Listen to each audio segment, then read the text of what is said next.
ദൈവത്തിൻ്റെ അതിപരിശുദ്ധമായ നാമം മഹത്വപ്പെടുമാറാകട്ടെ. G of good news day Christian ചാനലിലേക്ക് എല്ലാവർക്കും യേശുക്രിസ്തുവിന്റെ നാമത്തിലുള്ള സ്നേഹവന്ദനത്തെ അറിയിക്കട്ടെ. ഇന്ന് നാം ചിന്തിക്കുവാൻ പോകുന്ന ദൈവത്തിൻ്റെ വചനം സംഖ്യാപുസ്തകം 23-ാം അധ്യായത്തിൻ്റെ 23-ാമത്തെ വാക്യമാണ്. ആഭിചാരം യാക്കോബിന് പറ്റുകയില്ല, ലക്ഷണവിദ്യ ഇസ്രായേലിനോട് ഫലിക്കയില്ല. ഇങ്ങനെ പറയുമ്പോൾ ഈ വചനം പഴയ നിയമത്തിൽ നിന്ന് നാം എടുക്കുമ്പോൾ നമുക്ക് ഒരു ചോദ്യം നമ്മുടെ മുൻപിൽ വന്നേക്കാം. കാരണം റോമർക്ക് എഴുതിയ ലേഖനം 9-ാം അധ്യായത്തിൻ്റെ 4-ാമത്തെ വാക്യത്തിൽ അവർ ഇസ്രായേലർ പുത്രത്വവും തേജസ്സും നിയമങ്ങളും ന്യായപ്രമാണവും ആരാധനയും വാഗ്ദത്തങ്ങളും അവർക്കുള്ളവ. നമ്മെ സംബന്ധിച്ചിടത്തോളം നാം ജാതികളാണ്. ഇസ്രായേൽ എന്ന് പറയുന്ന യഹൂദന്മാർ മാത്രമാണ്. ദൈവം തിരഞ്ഞെടുത്ത എബ്രഹാമിൻ്റെ സന്തതികൾ എന്ന് പറയുന്നത് എബ്രഹാമാണ്. അപ്പോൾ ഇവിടെ ഈ വാഗ്ദത്തം പറഞ്ഞിരിക്കുന്നത് സംഖ്യാപുസ്തകം 23-ാം അധ്യായത്തിൻ്റെ 23-ാമത്തെ വാക്യം, ആഭിചാരം യാക്കോബിന് പറ്റുകയില്ല, ലക്ഷണവിദ്യ ഇസ്രായേലിന് ഫലിക്കയില്ല. നമുക്ക് പക്ഷേ ഈ നന്മകൾ അനുഗ്രഹങ്ങൾ ലഭിക്കാൻ സാധ്യമാണോ?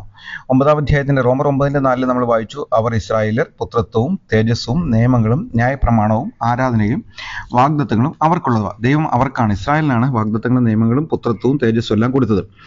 എന്നാൽ നമുക്ക് അതിനേക്കാൾ ശ്രേഷ്ഠമായ പദവി ലഭിച്ചിരിക്കുന്നു എന്നുള്ളത് നാം തിരിച്ചറിയാതിരിക്കാൻ പാടില്ല. എഫേസ്യ ലേഖനം 2-ാം അധ്യായത്തിന്റെ 12-ാമത്തെ വാക്യം വായിക്കുമ്പോൾ, അക്കാലത്ത് നിങ്ങൾ ക്രിസ്തുവിനെ കൂടാതെയുള്ളവരും ഇസ്രായേൽ പൗരതയോട് സംബന്ധമില്ലാത്തവരും വാഗ്ദത്തത്തിന്റെ നിയമങ്ങൾക്ക് അന്യരും പ്രത്യാശയില്ലാത്തവരും ലോകത്തിൽ ദൈവമില്ലാത്തവരുമായിരുന്നു എന്ന് ഓർത്തുകൊള്ളുവിൻ. ഇന്ന് നാം അങ്ങനെയല്ല. മുൻപ് നമുക്ക് ദൈവമില്ലായിരുന്നു, നാം പ്രത്യാശയില്ലാത്തവരായിരുന്നു, വാഗ്ദത്തത്തിന്റെ നിയമങ്ങൾക്ക് നാം അന്യരായിരുന്നു, ഈ ലോകത്തിൽ ദൈവമില്ലാത്തവരുമായിട്ട് നാം ജീവിച്ചു. എന്നാൽ മുമ്പേ ദൂരസ്ഥനായിരുന്ന നമ്മൾ ഇപ്പോൾ ക്രിസ്തുയേശുവിൽ ക്രിസ്തുവിന്റെ രക്തത്താൽ സമീപസ്ഥരായിത്തീർന്നു. യേശുക്രിസ്തുവിന്റെ രക്തമുഖാന്തരം പിതാവായ ദൈവത്തോട് നമ്മെ നിരപ്പിച്ചു. നമുക്ക് നീതീകരണം ലഭിച്ചു, നമുക്ക് വിശുദ്ധീകരണം ലഭിച്ചു, നമുക്ക് പാപമോചനം ലഭിച്ചു. നാം ദൈവത്തിന്റെ വകയായിട്ട് തീർന്നു. അവൻ നമ്മുടെ സമാധാനം. എഫേസ്യ ലേഖനം 2-ാം അധ്യായത്തിന്റെ 19-ാമത്തെ വാക്യത്തിലെ, ആകയാൽ നിങ്ങൾ ഇനി അന്യന്മാരും പരദേശികളുമല്ല, വിശുദ്ധന്മാരുടെ സഹപൗരന്മാരും ദൈവത്തിന്റെ ഭവനക്കാരും അത്രേ. നാം ദൈവത്തിന്റെ സ്വന്തം ജനമായിട്ട് തീർന്നു. അവനെ കൈക്കൊണ്ട് അവന്റെ നാമത്തിൽ വിശ്വസിക്കുന്ന ഏവർക്കും ദൈവമക്കളാകുവാൻ അവൻ അധികാരം കൊടുത്തു.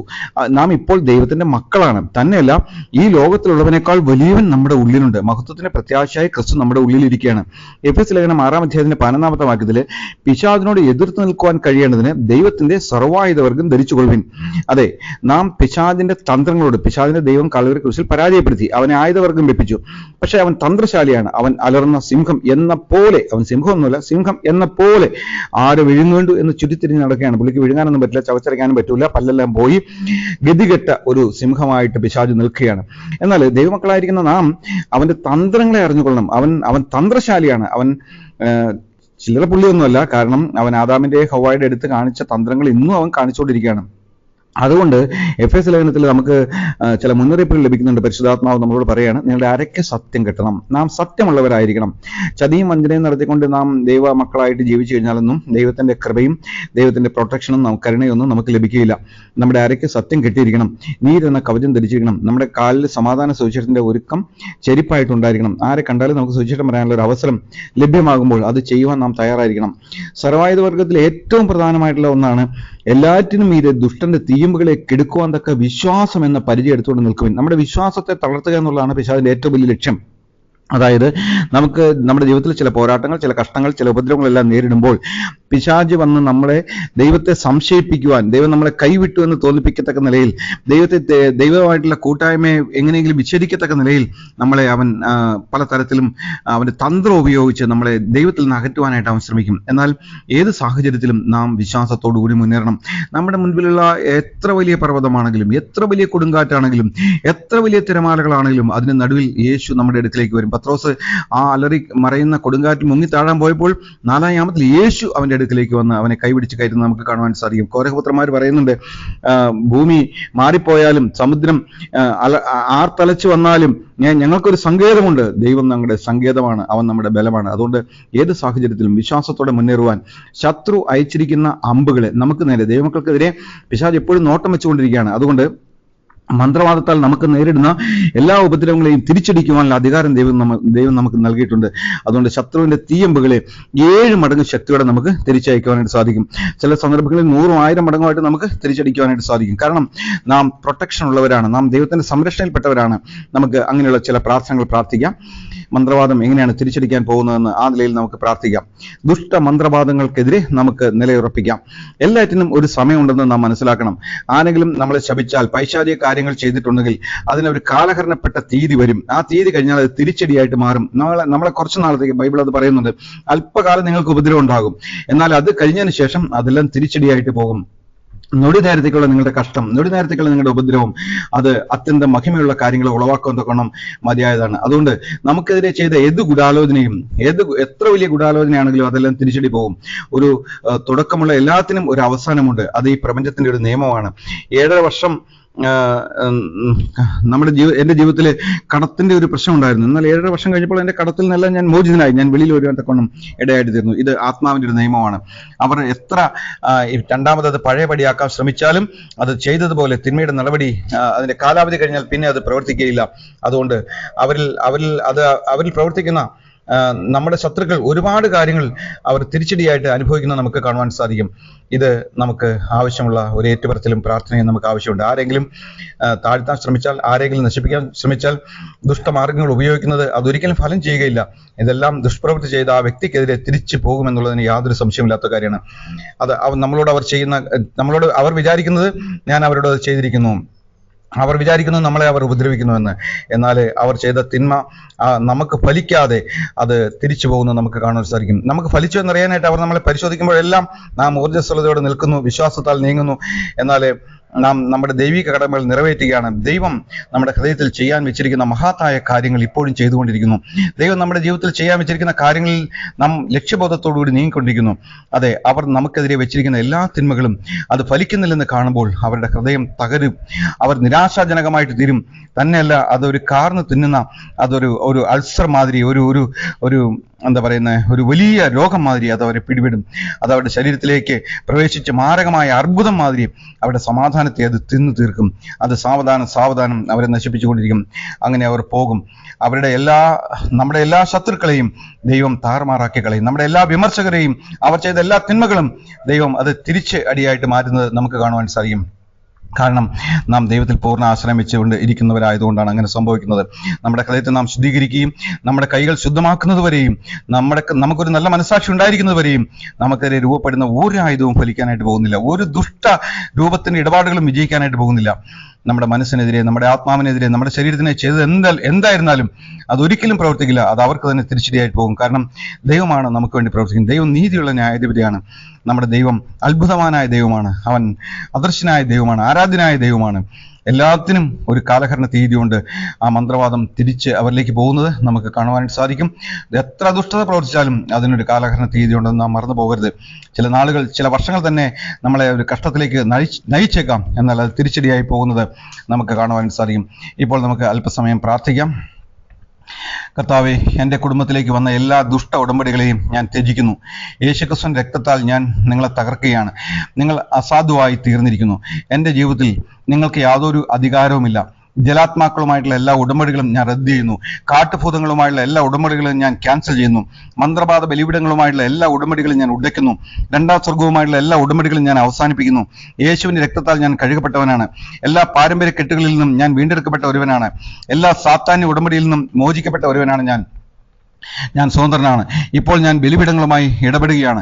എൻ്റെ ജീവിതത്തിനെതിരെ സംസാരിക്കുന്ന ഓരോ ബലിപീഠവും തീ പിടിക്കട്ടെ. എൻ്റെ വിധിക്കെതിരെ സംസാരിക്കുന്ന ഓരോ ബലിപീഠവും ചാരമായി തീരട്ടെ. എൻ്റെ പുരോഗതിയെ നിരീക്ഷിക്കുന്ന ഓരോ ബലിപീഠവും സ്വർഗത്തിൽ തീയാൽ നശിപ്പിക്കപ്പെടട്ടെ. 1 രാജാക്കന്മാർ 18-ാം അധ്യായത്തിൽ ഏലിയാവ് പ്രാർത്ഥിച്ചു. ദൈവത്തിന്റെ തീ ഇറങ്ങി അവിടെ ബലിപീഠങ്ങൾ തകർക്കപ്പെടുന്നത് നമുക്ക് കാണുവാൻ സാധിക്കും. അത് തീ കൊണ്ട് ഉത്തരമരുളുന്ന ഒരു ദൈവമാണ് നമ്മുടെ ദൈവം. അവർ ബാലിന്റെ പ്രവാചകന്മാർ ദിവസം മുഴുവൻ പ്രാർത്ഥിച്ചിട്ട് ഒന്നും സംഭവിച്ചില്ല. എന്നാൽ ഏലിയാവ് പ്രാർത്ഥിച്ചപ്പോൾ ഉടൻ തീ ഇറങ്ങി ഹോമയാഗവും വിറകും മണ്ണും ദഹിപ്പിച്ചതായിട്ട് നമ്മൾ വായിക്കുന്നു. ദൈവത്തിന്റെ തീ എല്ലാം നശിപ്പിക്കപ്പെടട്ടെ. ബാലിന്റെ ബലിപീഠം ദഹിപ്പിക്കപ്പെട്ടു. ഏലിയാവ് നമുക്ക് സമസ്വഭാവമുള്ള മനുഷ്യനാണെന്ന് നാം മറന്നു പോകക്കൂടാ. അതിനാൽ ഞാനിപ്പോൾ ദൈവത്തിന്റെ തീ ഇറങ്ങാനായിട്ട് കൽപ്പിക്കുകയാണ്. പരിശുദ്ധാത്മാവിന്റെ തീ വീഴട്ടെ. എല്ലാ ദുഷ്ട ബലിപീഠങ്ങളും ദഹിക്കുവാൻ തക്കവണ്ണം ഇടയായിട്ട് തീരട്ടെ. എല്ലാ പൈശാചിക യാഗപീഠങ്ങളും ദഹിപ്പിക്കപ്പെടുമാറാകട്ടെ. എല്ലാ പൈശാചിക ശൃംഖലകളും തകർക്കപ്പെടട്ടെ. തീ വീഴട്ടെ. പിശാചിന്റെ എല്ലാ ബലിപീഠങ്ങളും ദഹിപ്പിക്കപ്പെടുമാറാകട്ടെ. വിഗ്രഹങ്ങളും അതിൽ നടക്കുന്ന എല്ലാ യാഗങ്ങളും നശിപ്പിക്കപ്പെടട്ടെ. ഞങ്ങളുടെ ജീവിതത്തിനെതിരെ പ്രവർത്തിക്കുന്ന എല്ലാ ബലിപീഠങ്ങളും തീയാൽ ദഹിപ്പിക്കപ്പെടുമാറാകട്ടെ. നമുക്കെതിരെ ആലോചന നടത്തുന്ന ഓരോ മന്ത്രവാദിയും ആശയക്കുഴപ്പത്തിലായി തീരട്ടെ. ഞങ്ങൾക്കെതിരെ പ്രവർത്തിക്കുന്ന ഓരോ അശുദ്ധാത്മാവും അന്ധത പിടിക്കട്ടെ. നമ്മെ ലക്ഷ്യം വെച്ച് അയക്കുന്ന ഓരോ മന്ത്രവാദിക്കും ദിവ്യ ന്യായവിധി ഭവിക്കുവാൻ തക്കവണ്ണം ഇടയായിട്ട് തീരട്ടെ. അത് ദൈവം നീതിയുള്ള ന്യായാധിപതിയാണ്. ദൈവം മന്ത്രവാദത്തോട് എതിർക്കുന്ന ഒരുവനാണ്. മന്ത്രവാദം ദൈവത്തിന് അറവറപ്പുള്ളതാണ്. യേശുവിന്റെ രക്തം നമ്മളെ മൂടിയിരിക്കുന്നു. ദൈവത്തിന്റെ തീ നമ്മളെ കവർ ചെയ്തിരിക്കുന്നു. നമ്മളെ പരിശുദ്ധാത്മാവ് മുദ്രയിട്ടിരിക്കുന്നു. ഒരു പൈശാചിക യാഗത്തിനും നമ്മളെ തൊടാൻ കഴിയില്ല. ഒരു പൈശാചിക യാഗത്തിനും നമുക്കെതിരെ പ്രവർത്തിക്കാൻ കഴിയില്ല. നമുക്ക് ദൂതന്മാരുടെ സഹായം സജീവമാക്കാം.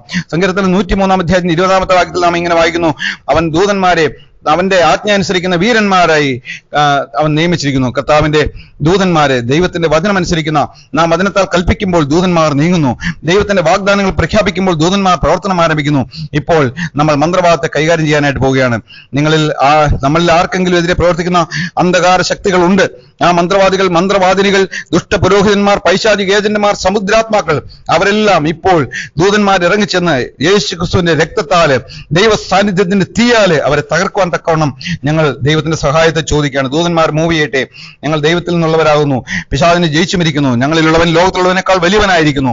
അതെ, നിങ്ങൾക്ക് ഞങ്ങൾ ജയിക്കുവാനായിട്ട് കഴിയുകയില്ല. കാരണം നിങ്ങളിലുള്ളവനേക്കാൾ, ലോകത്തിലുള്ളവനേക്കാൾ വലിയവനാണ് ഞങ്ങളുടെ ദൈവം. ഇസ്രായേലിന്റെ പരിശുദ്ധൻ ഞങ്ങളുടെ മധ്യ വലിയവനാണ്. ഞങ്ങളുടെ അധികാരം വലുതാണ്. ഞങ്ങൾക്ക് നൽകിയിരിക്കുന്ന അഭിഷേകം വലുതാണ്. അതുകൊണ്ട് എല്ലാ പൈശാചിക ശക്തികളെക്കാളും ഞങ്ങളുടെ അഭിഷേകം ശക്തിമത്തായ ഒന്നാണ്. അതിനാൽ ഇപ്പോൾ നമുക്ക് അധികാരം ഏറ്റെടുക്കാം. ഓരോ മന്ത്രവാദ ആക്രമണവും ഞങ്ങൾ അതിനെ അസാധുവാക്കുന്നു. രാത്രി മുഴുവൻ അയക്കുന്ന ഓരോ മന്ത്രവാദ അമ്പുകളും ഞങ്ങൾ അത് അയച്ച ആളിന് തിരികെ അയക്കുന്നു. 7 മടങ്ങ് ശക്തിയോടെ തിരികെ അയക്കുന്നു. ഇരുട്ടിന്റെ ഓരോ അമ്പും ഞങ്ങളത് തിരികെ അയക്കുകയാണ്. യേശുവിന്റെ രക്തത്താൽ ഞങ്ങൾ ഓരോ മന്ത്രവാദവും തകർക്കുന്നു. ഞങ്ങളെ നിരീക്ഷിക്കുന്ന ഓരോ ദുഷ്ട കണ്ണും അന്ധമാകട്ടെ. ഞങ്ങളുടെ നേരെ ചൂണ്ടുന്ന ഓരോ ദുഷ്ട കൈയും തളർത്തപ്പെടട്ടെ. നമുക്കെതിരെ സംസാരിക്കുന്ന ഓരോ ദുഷ്ടവായും യേശുവിന്റെ രക്തത്താൽ, യേശുവിന്റെ മഹത്തായ നാമത്താൽ നിശബ്ദമാക്കപ്പെടട്ടെ. പുറപ്പാട് പുസ്തകം 24 അധ്യായത്തിൽ 18 വാക്യത്തിൽ വായിക്കുന്നു, ക്ഷുദ്രക്കാരത്തെ നീ ജീവനോടെ വെക്കരുത്. ദൈവത്തിന് മന്ത്രവാദത്തോട് യാതൊരു സഖ്യതയുമില്ല. പുതിയ നിയമത്തിൽ ജഡത്തിന്റെ പ്രവൃത്തിയാണ് ആഭിചാരം. ഗലാത്യർ 5:19 മുതൽ 20 വരെയുള്ള വാക്യങ്ങൾ അത് വായിക്കുന്നു. ക്ഷുദ്രം അത് ജഡത്തിന്റെ പ്രവൃത്തിയാണ്. മന്ത്രവാദത്തോട് ദൈവത്തിന് യാതൊരു ക്ഷമയുമില്ല. അതിനാൽ നമുക്കിപ്പോൾ ദൈവിക ന്യായവിധി ആവശ്യപ്പെട്ട് പ്രാർത്ഥിക്കാവുന്നതാണ്. നമുക്കെതിരെ പ്രവർത്തിക്കുന്ന ഓരോ മന്ത്രവാദിയും ദിവ്യ ന്യായവിധിക്ക് യോഗ്യനാണ്. നമുക്കെതിരെ പ്രവർത്തിക്കുന്ന ഓരോ മന്ത്രവാദിയും ദൈവത്തിന്റെ ന്യായവിധിക്ക് യോഗ്യനാണ്. നമുക്കെതിരെ പ്രവർത്തിക്കുന്ന ഓരോ പൈശാചിക മന്ത്രവാദിയും ഇപ്പോൾ ദൈവത്തിന്റെ തീയാൽ എരിയട്ടെ. അവർ അയക്കുന്ന ശാപത്തിന്റെ ആ ആത്മാക്കൾ ഭൂമതാങ്ങായി തീരട്ടെ. തിരികെ അവരിലേക്ക് പോകട്ടെ. അവരുടെ മന്ത്രവാദങ്ങൾ തിരിച്ചടിക്കപ്പെടട്ടെ.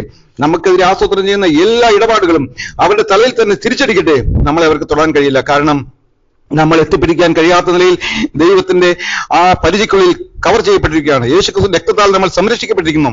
മന്ത്രവാദത്തിന്റെ ഒരായുധത്തിനും നമ്മുടെ നേരെ അഭിവൃദ്ധി പ്രാപിക്കാനായിട്ട് കഴിയില്ല. ഒരു മന്ത്രവാദത്തിനും നമ്മളെ നിലത്ത് തള്ളിടാൻ കഴിയില്ല. കാരണം നാം പരിശുദ്ധാത്മാവിനാൽ മുദ്രയിടപ്പെട്ടവരാണ്. ഹല്ലേലൂയ. അവരുടെ സമയം അവർ വെറുതെ കളഞ്ഞിരിക്കുകയാണ്. അതുകൊണ്ട് ഇന്ന് ഞങ്ങൾ ജയമെടുക്കുകയാണ്. തുള്ളനും പുഴുവും വെട്ടുക്കളയും തിന്നുകളഞ്ഞ സംവത്സരങ്ങൾ ദൈവം നമുക്ക് മടക്കി തരാനായിട്ട് പോകുന്നു. മന്ത്രവാദം തിരിച്ചടിയായിട്ട് ഭവിക്കാനായിട്ട് പോകുന്നു. നമുക്കെതിരെ ദോഷം നിരൂപിച്ച, നമുക്കെതിരെ ശാപവാർത്തകളെ ഉച്ചരിച്ച, നമുക്കെതിരെ ദുഷ്ടത പ്രവർത്തിച്ച എല്ലാ ബലിപീഠങ്ങളുടെയും നേരെ തിരിച്ചടി പോവുകയാണ്. 7 മടങ്ങ് ശക്തിയോടെ തിരിച്ചടി പോവുകയാണ്. അത് നടത്തിയ വ്യക്തികളിലേക്ക് തിരിച്ചടി പോവുകയാണ്. യേശുക്രിസ്തുവിന്റെ നാമത്തിൽ ഞങ്ങളെ പ്രാർത്ഥന കേട്ട് വേഗത്തിൽ ഉത്തരം തരുന്നതിനായിട്ട് ഞങ്ങൾ സ്തുതിക്കുന്ന കർത്താവേ, അവിടെ ഞങ്ങളെ പ്രാർത്ഥന കേട്ടതിനായിട്ട് സ്തോത്രം.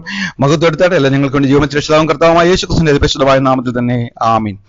കർത്താവേ, ഇന്ന് ഈ വചനം കേട്ട മക്കളേക്ക് നീ അനുഗ്രഹിക്കണമേ കർത്താവ്. ഈ ചാനൽ സബ്സ്ക്രൈബ് ചെയ്തിരിക്കുന്ന ഓരോരുത്തർക്കും വേണ്ടി ഞങ്ങൾ പ്രാർത്ഥിക്കുന്നു. അവരെ കർത്താവ് വിശേഷാൽ അനുഗ്രഹിക്കണമെന്ന് പ്രാർത്ഥന. അനേകരിലേക്ക് ഇത് എത്തുവാൻ തക്കണം കർത്താവ് സഹായിക്കണമേ. വാനമണ്ഡലത്തിൽ ക്രിയേറ്റ് ചെയ്യുന്ന പൊല്ലാത ആവികളോട് ഞങ്ങൾ യുദ്ധം ചെയ്യുകയാണ്. അവർ ഈ വചനം എത്താതിരിക്കുവാനുള്ള എല്ലാ ശ്രമങ്ങളും നടത്തും. യേശുക്രിസ്തുവിന്റെ നാമത്തിൽ ഞങ്ങൾ ഇതൊക്കെ ക്യാൻസൽ ചെയ്യുന്നു. യേശുക്രിസ്തുവിന്റെ നാമത്തിൽ ഞങ്ങൾ ജയത്തെടുക്കുകയാണ്. പിതാവിന്റെയും പുത്രന്റെയും പരിശുദ്ധാത്മാവിന്റെ നാമത്തിൽ യേശുക്രിസ്തുവിന്റെ രക്തത്താൽ മുദ്രയിട്ട് ഈ വീഡിയോ അയക്കുന്നു. യേശുവിന്റെ നാമത്തിൽ ആമീൻ. ആമീൻ.